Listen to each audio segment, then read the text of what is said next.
Absolute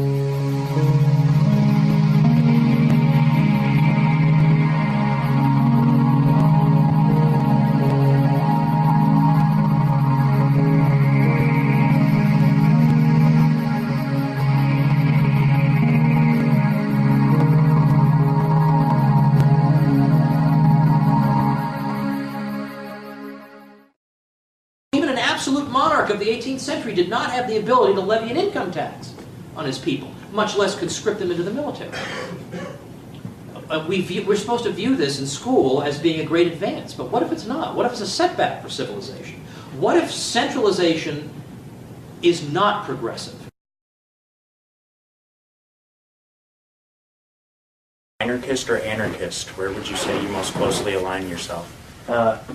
Anarchist, but it's not what you think. Right. If you've never heard the term before, right. It's not the stupid, right. Let's go blow up the White House or some kind of thing, which only strengthens the government, so you have to be a complete idiot to follow that, apart from being immoral and evil. There are people who think, the so-called left-wing anarchists think that the government is the protector of private property, so we have to go after it. But obviously the government lives off predation on private property. Exactly. You know, that's how it survives. So it's not the protector, it's the enemy. Is it really the best or exclusive way for people to be governed, for 309 million people to be governed by one city? Like, that's really the only way? What was your linchpin issue that drew you into the liberty mindset? Well, I mean, you guys live in a world where there's a liberty movement. Yeah. And then there are issues, and then you see how the liberty movement is better on those issues or something. But there really wasn't anything like this when I was growing up. So It wasn't like there was any one thing. It was that I came to the conclusion that I believed in a free market economy because I believed in the moral principles behind it. And so I thought, I wasn't sure I could defend any of the various exceptions that I would make to the free. Well, of course we need the government to do this and that, this and that. First, the government does a terrible job at all those things. Secondly, I can't justify morally the government being involved in whatever these things were. So I just came to the conclusion that, I encountered Murray Rothbard in his work, and he basically showed how you could be a complete, systematic, free market person just because you believe in free exchange and free individuals interacting with each other. And he just showed how it could all be done.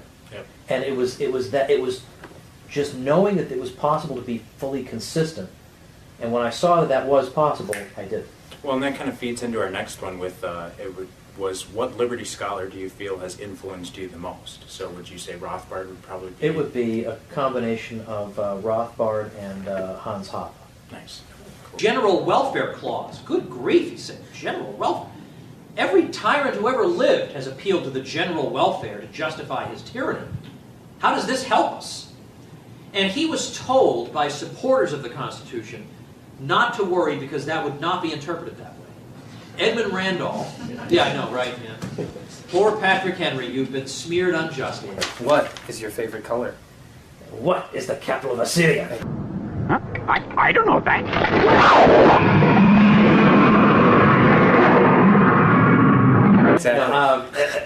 It's red, actually, because everybody says blue.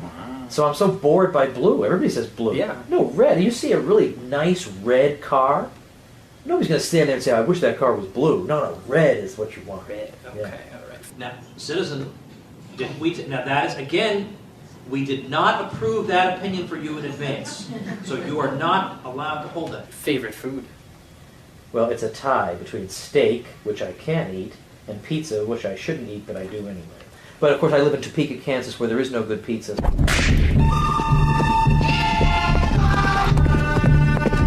A Tom Woods Liberty Pizza. What are the toppings? Oh, pepperoni and green olive. Oh, the flavors work incredibly well together. Okay.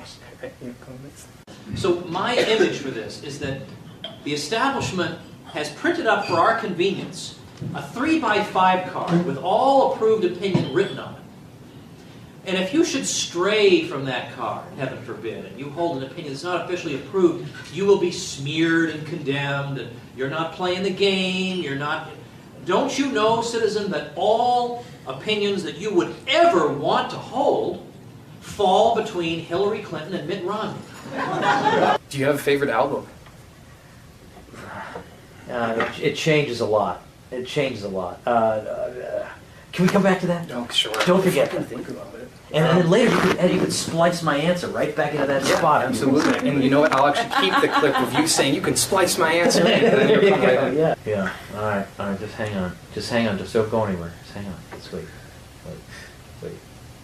No, I can't say that. But I don't want people to go listen to this one album and say that's his favorite of all possible albums.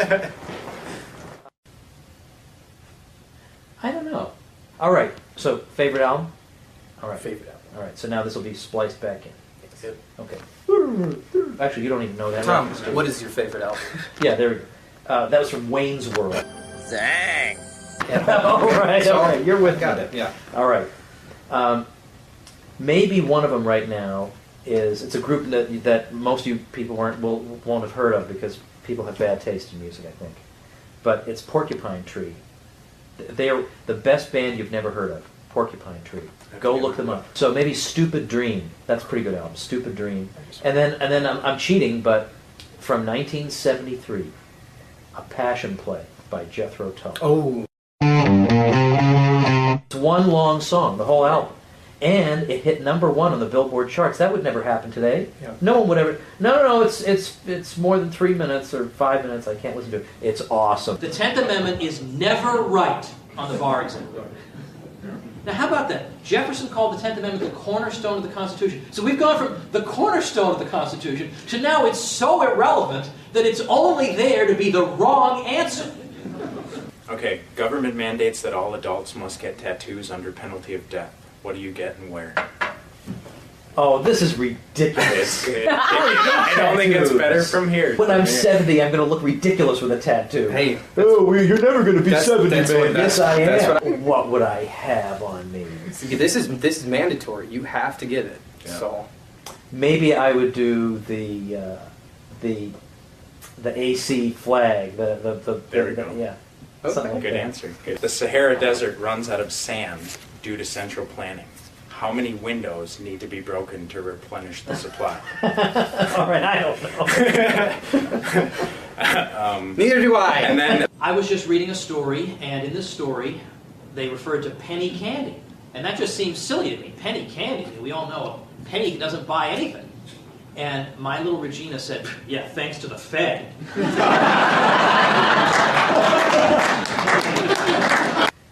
If you could target political opponents with the IRS, who would you target and why? No. I would absolutely refuse to do it. Confusing. Yes. there we go. If there was a Thomas Woods tax, what human action would it impede? All right, now let's assume that. All right, this is just for fun. We all know I don't favor this stuff because the question is really asking me what kind of things drive me insane.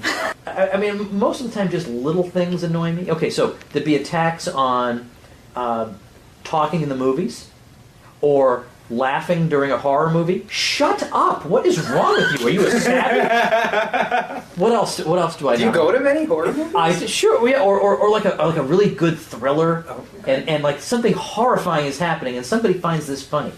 Well, yeah, would you find it funny if I started smacking you around? I don't think so. Okay, people saying supposedly. Yeah. Okay, that Or Pacifically. That's I another have big never one. heard that. Yes. Oh, and also finally, anybody who says or anybody who writes down I should have done that should be killed immediately. Yeah. Because should have does not make any sense at all. I'm gonna got that one. Yeah, I'm gonna check my and any comments I leave from now on the internet, I'm just gonna make sure I don't include certain things. Yeah, that's You'll notice in the Constitution, the United States is never referred to in the singular. It's always referred to in the plural, to emphasize that the United States is not one giant blob. The reason that the United States is venerable to many people is not that it's one great big thing.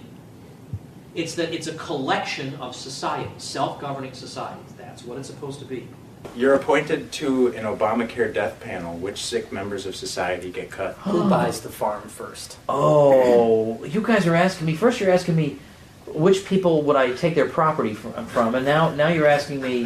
I told you this would be Which like people would I execute? unlike anything you've ever done before. No, I guess it wouldn't be executed. It would just simply be You're I'm just a not bureaucrat giving- shuffling the papers. Yeah.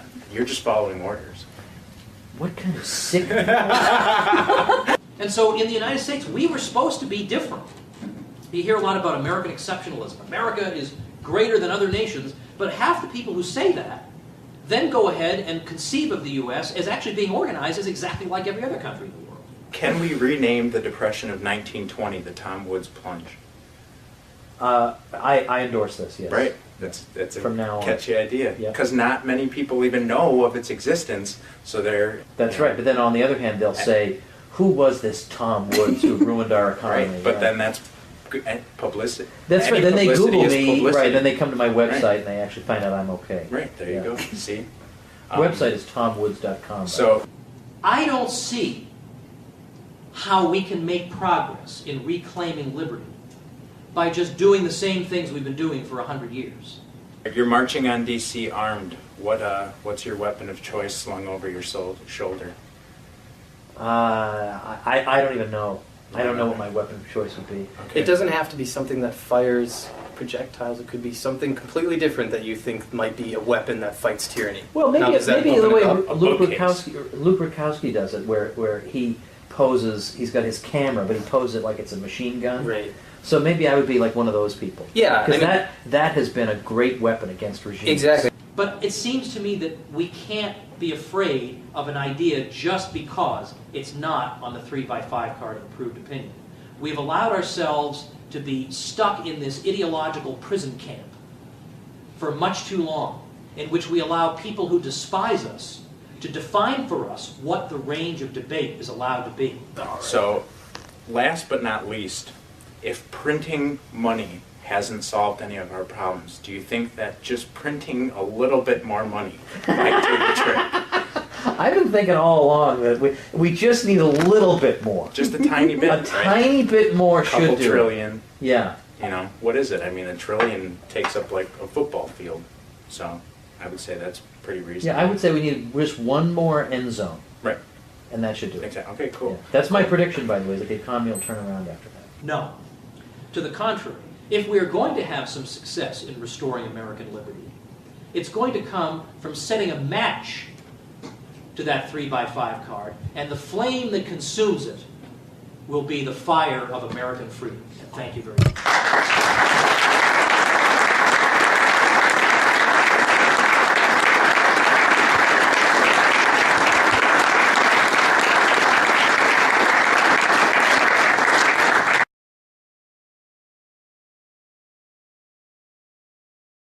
All right, so I have a website, tomwoods.com. You go to that site, I got a blog, I write about stuff, all that. But I also have a little e-letter, and it doesn't cost you anything, and I don't sell it to people or anything like that. But the reason you got to sign up for it is not just that I give away free books to people who are on the list and whatever, but I am sick and tired of like coming to Milwaukee, for example, and I post it on Facebook, and I post it on Twitter, and it's on my YouTube, and I'm hosting the Peter Schiff Show, and I say I'm going to be in Milwaukee. And I say this over and over and over again, and then I post on Facebook, oh, I had a great event in Milwaukee, and I get 10 people saying, why didn't you tell us you were coming to Milwaukee? Get my e-letter. Yep. Okay, so I don't, because you're killing me. And then the other thing is, if you like anything that I've ever done, if you like a book that I wrote, or you thought I told a funny joke on YouTube, or you like this crazy thing that we just did here, then as a personal favor to me, visit libertyclassroom.com. Okay, just as a personal favor. Just look around, see what you think. And if you want a discount on it, just send me an email and I'll send you a coupon code. Nice. There you Cool. go. Right. Well, this is exactly what it's going to be like. Well, Bob Murphy and I are doing a live show in New York. Do you know about this? No, I No. I heard. Yeah, yeah. I heard rumblings. Yeah. Well, I've been trying to post it on Facebook, but it won't get onto into people's feeds. So Oh, okay. I keep Weird. trying. You got to visit my Facebook page manually to see my Right. stuff. But we're doing the Zombie Returns Oh, in New York. Awesome. Yeah, we got the whole thing planned out though. The order of events and okay. So now, while I'm getting on the zombie makeup, you'll be doing your talk, and then.